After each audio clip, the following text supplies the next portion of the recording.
Customs inspectors pried up the plywood and uncovered more than $1 million in drugs. Marijuana tightly packed in 411 bricks, some of them smeared with Jamaican mustard. Obviously, someone thought that by smearing some of the packages with mustard, it would detract the dogs from detecting the marijuana. The mustard didn't work because customs inspectors were already suspicious about this container. It arrived empty on a ship from Jamaica and unloaded in the dead of night. In darkness at 2:50 in the morning. Shadowy conditions, probably. And yet, despite those conditions, an inspector noticed the uneven floor of this container and ordered an X-ray, making the second major ship seizure at Port Everglades in just a week.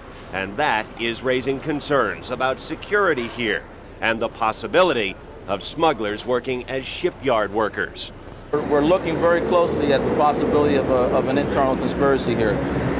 This, again, is an indication this wasn't probably going anywhere but right here. What makes this conduct charged, in this case, so egregious is that the defendants had a stranglehold on the port.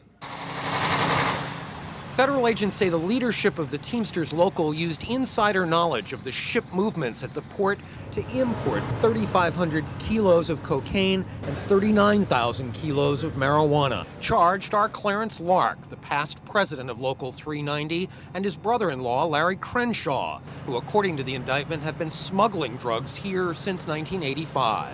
With money from the drugs, investigators say Lark financed a company that rented trucks to movie and TV production companies. In making the movie Striptease with Demi Moore, investigators say Teamsters Union members were forced to pay kickbacks to Lark and Crenshaw in order to work on the film.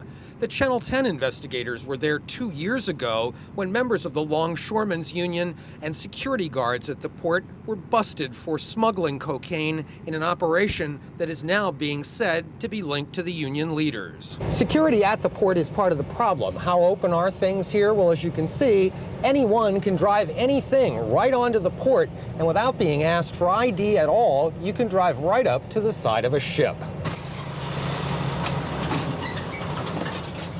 Tighter security, nationwide criminal background checks for workers, these are some of the improvements still needed at the port, where investigators say their job is not done. The stakes are too high a price to pay when it comes to security. The resounding law enforcement message in the seaports in South Florida is that they're not for sale.